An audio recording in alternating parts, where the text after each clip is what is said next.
social media really can be deceiving. It will really have you thinking like, man, everybody's life just seems like it's just doing so well, and mine feel like it's eking by.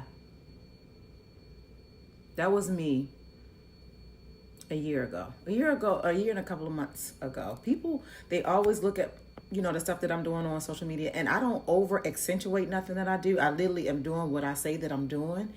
But I was battling in my own, mind about how far I should be, what I should be doing, how it should be working out for me. And I mean, y'all, I was struggling. Trying to stay grateful, trying to stay happy, trying to feel productive, because everybody have this level of where they think they should be by a certain time, and I am no different. And so, I mean, I was just struggling trying to figure out, like, what's my next move?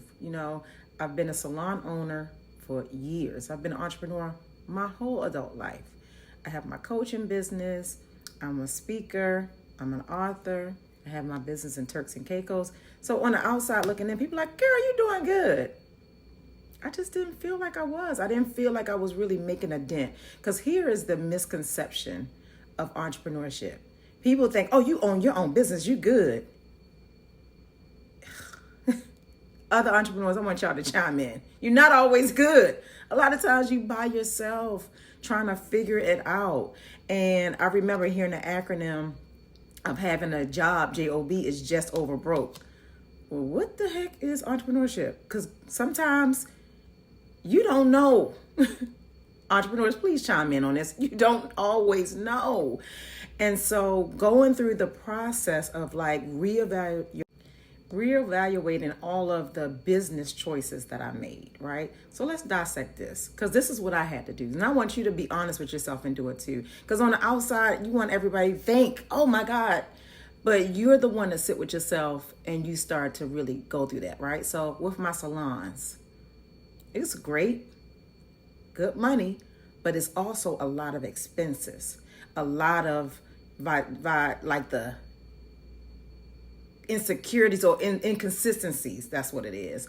Because clients will come and they won't. Stylists will stay and they don't. So there is never a space where you can solidly say, this is what it's going to be. Because anything can happen. So, okay, there's that. And I have to always show up, because guess what? I always did my salons around the idea that if nobody was working in my business, I still should be able to afford it. And I've always done that, right? And so whenever they decide to move on for whatever reason, because guess what? Nobody's ever going to be in your business to stay. They're there to build for themselves and go on. And I always bless their move to go on. But what does that do for my business? It puts me back into the space where I have to show up to make the money to maintain a business. That's not freedom for me. Then I looked at my speaking. I love speaking to audiences. I love helping people. Like literally, I love it, because it's not about the spotlight. It's not about the microphone. It's about having a way to impact people, a lot of people at the same time. Love it. But I have to show up to do it. That's not freedom to me. Then as an author, same thing. Great. Love inspiring people, but I have to show up to sell them, other than on my website. That's one, I'll give it. But still, that's not 100% freedom. It may be time freedom, but that's not 100% financial freedom, because guess what? When I don't sell a book, I don't make any money. Then I have my coaching program, and I love coaching people, helping women specifically in business as entrepreneurs to manage their life and their business. Because as a entrepreneur for over 30 years, having my master's in marriage and family therapy, one of the things I specialize in, and it's like I know I was called to do this, is helping women through their business, branding and marketing and stuff, but it's also to help them through life that gets in the way. Because I know, as a single mother for a long time, as an entrepreneur, trying to run a business and raise children by yourself, life got in the way a lot of times. And that's where a lot of our businesses suffer. So I help women in my coaching program.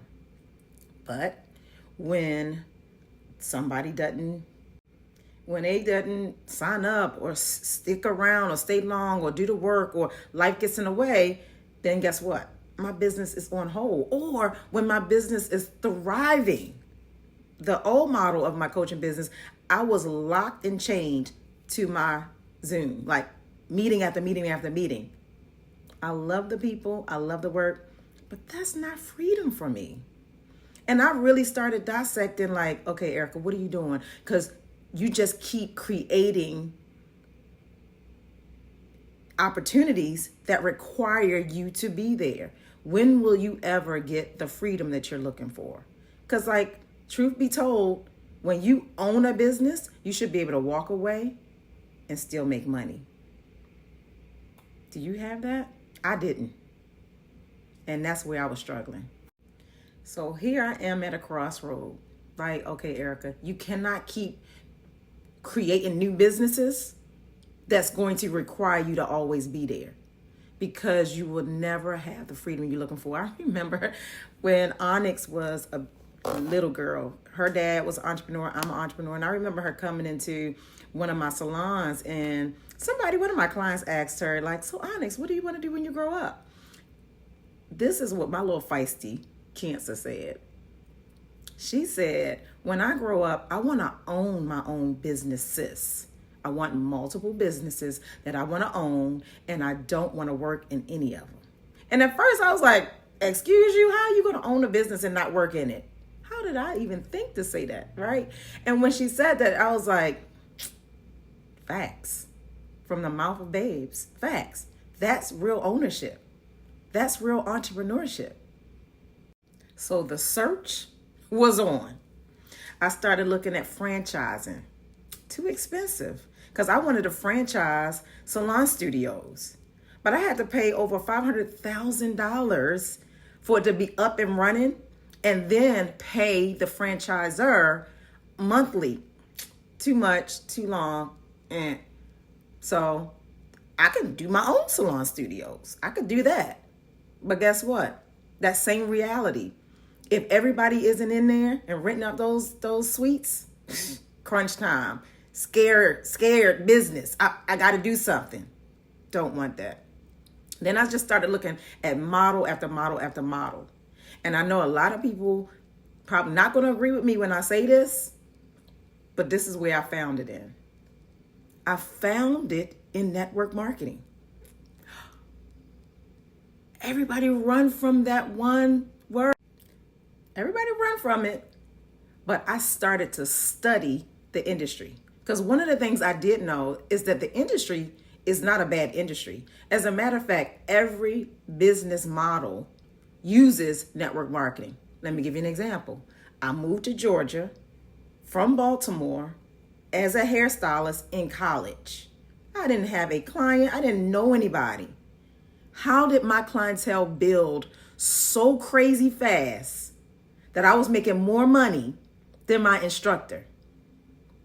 People were telling people about the girl from Baltimore that can do hair. What is that? I had a network marketing for me, like people just telling people all the time. And as I started dissecting the industry, I just felt like the industry itself had a bad rep. And unfortunately, that bad reputation has left a lot of people that has great people skills, great potential, scared to do it. And unfortunately, broke. Because that scared mentality that is this a pyramid? No, a pyramid is illegal. That's when people do things where they give me the money and then somebody else and do something. No, you got a product. So then as I started researching it, for me, it wasn't about the industry now. Now I got it. The industry, you can do it. Now it's like, okay, what product? Because, and I'm not knocking anybody else's decision. I'm just not the person that like, okay, let me just say this without saying the industry. If I use it, I can stand 100% 10 toes down by it. That's what I wanted. I wanted a product that I can stand 100% 10 toes down by it, and I use it. Okay, so now I'm like, okay, I'm looking more into the industry of network marketing, looking for the company, because I got it. The industry works. Got to stand behind a product. But if I needed any more convincing, I was scrolling through Netflix one day, and a lady, and I never knew anything about her. Her name came up. I never knew anything about her. Her name was Stormy, I think it's Wellington, and I'll try to tag her into this because she really was a big inspiration for me, and I had no idea who she was. She had a Netflix special, probably like 30 minutes long, and she was just talking about, a company that she was with. But it wasn't even the networking that really got me. It wasn't even the company. It was the impact that she was making on so many women's lives. I was like, ha ha, I got it. So now I got it. I got it. I am nailed in. This industry is going to be the thing that I'm going to use all of my entrepreneur skills. And even if you're not an entrepreneur, as an employee, you have a lot of skills that you can transfer over to a network marketing business that you can use, so you making money running in the background while you working for somebody else. But let me get back to my story. So anyway, I was like, got it. Okay, so now I got to find a company. And remember, I told you I have a business in Turks and Caicos, which means I travel a lot. Remember, I said I could be 10 toes down if I use it. And I use it. I use travel, right? And so somebody came to me one day and was like, Erica, you traveling all the time, man. You need to be making some money off of your travel. What do you mean I should be making money off of my travel? I didn't understand that concept. I was like, okay, my brain started just going. I do retreats for my coaching program. I travel all over the place speaking at different conferences. I'm a personal development nut. Like if it's somewhere that I know I can be personally developed, I'm showing up. I'm traveling, and I have my business in Turks. Okay, tell me more. So they invited me to an in-person meeting, and I went just to hear how can this really work for me, right? And guess what? It's tied to a network marketing company. I feel like I hit gold. It's Planet Marketing. So you mean to tell me I can use a product that I love, help other people do the same thing. Not only do I get paid for what I do, but I also get paid for 10%, not off of their travel, but a 10% override. The company will pay me 10% off of what they booked in travel, meaning they still get their commission, and then I make 10% off of something I didn't have to show up and do. Tell me more. Then the company pays me a bonus every time somebody gets registered. Tell me more. Then, and this was the big thing for me, y'all, residual income. I took off like a lightning. I have been blazing through this company since I started. I mean, hitting rank after rank, goal after goal after goal after goal, until I hit director. And director is big, y'all, because what it means that I have a legal binding document that I can will my business over to my grandson. And if you've been with me long enough, you know my grandson is special needs. He has autism and a vision impairment.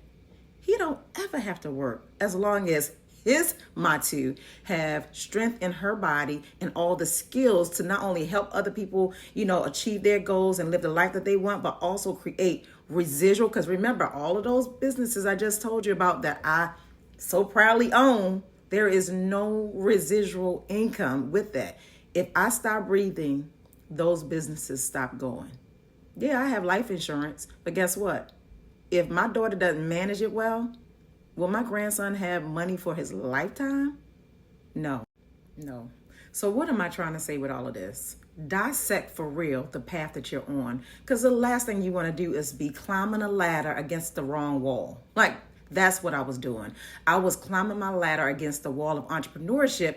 Yes, I'm my own boss, but can you walk away for a month and still make money?